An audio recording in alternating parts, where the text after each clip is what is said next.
పోయేంత ఇబ్బంది కూడా అది పరిస్థితి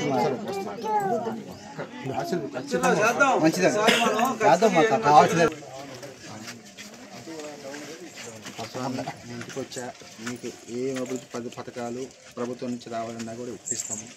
దయచేసి మాకు మిత్రపక్షాల అభ్యర్థిగా టీడీపీ కూటమి అభ్యర్థిగా నిల్చుంటాను. దయచేసి సపోర్ట్ చేస్తాను.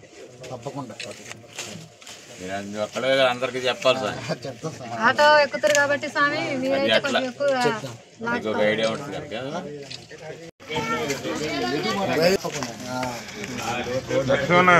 కరెంట్ పోల్ వస్తాయి ఇటు. అదే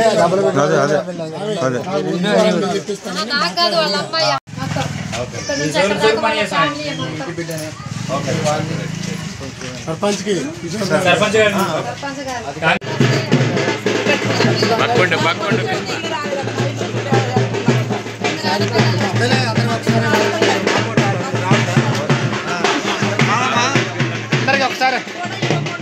టీడీపీ సిపిఐ సిపిఎం మిత్రపక్షాల అభ్యర్థిగా మీ ముందుకు వస్తున్నాను. ఈ సార్పాక ఎన్నికల ప్రచారంలో భాగంగా ఈరోజు సుందరయ్య నగర్లో ఇంటింటికి వెళ్ళడం జరిగింది.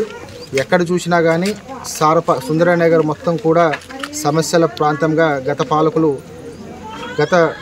గతంలో పనిచేసిన పంచాయతీ సర్పంచ్ నిర్లక్ష్యం కారణంగా ఎక్కడి ఇంటి నెంబర్ లేకపోవడం కావచ్చు, మరుగునీటి సమస్య, అదేవిధంగా రోడ్ల సమస్య, డ్రైన్ సమస్య, తాగునీటి సమస్య, ఎక్కడికి పోయినా కూడా అయ్యే సమస్యలు అడ్డాగా సార్పాక ప్రాంతాన్ని మార్చారు. దీనికి ప్రధాన కారణం వారి విచ్చలవిడి అవినీతి. వారి ఈ సార్పాక ప్రాంతాన్ని సార్పాక గ్రామ పంచాయతీని ఒక ఏటీఎం కార్డులా వాడుకున్నారే తప్పితే ఏనాడు కూడా సార్పాకలో తట్టెడు మట్టిని పోసిన దాఖలాలు లేవు. ఇది గుర్తించిన మా పినపాక ఎమ్మెల్యే శ్రీ అభివృద్ధి పదాత పేరు నీలోఫర్. నేను మా సుందరయ్య నగర్ నుంచి మేము టీఆర్ఎస్ పార్టీ నుంచి మన కిషోరానికి కాంగ్రెస్ వారికి మేము మద్దతు ఇస్తున్నాము. ఎందుకు అంటే మా ఏరియా ఈ రోజు కాదు, ఎప్పటి నుంచో గతంలో 16 సంవత్సరాల నుంచి కూడా ప్రతిసారి కూడా మేము మాకు ఇది కావాలి అది కావాలని ప్రతి ఒక్కరిని కూడా మేము అడుగుతూనే వచ్చాము. కానీ ఇప్పుడే కాదు, ఎప్పుడైనా సరే మాకు మంచి పని చేసేవాళ్ళు కావాలి. వాళ్ళు పార్టీ ఏంటి, ఏ మెంబర్ వచ్చి నించున్నారు, వీళ్ళందరూ మాకు అనవసరం. మాకు పనిచేసే మనుషులకి మేము బరాబర్ సపోర్ట్ ఉంటాము.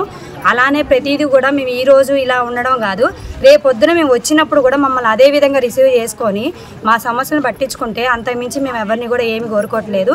మీరు ఎప్పుడు కూడా మేము అందరి ముందు అడుగుతున్నానండి, ఇదే మాట మీద ఎప్పుడు మీరు మాతో ఉంటాను అంటే మాత్రం మేము మంచికెళ్ళి బరాబర్గా నిల్చుంటాం.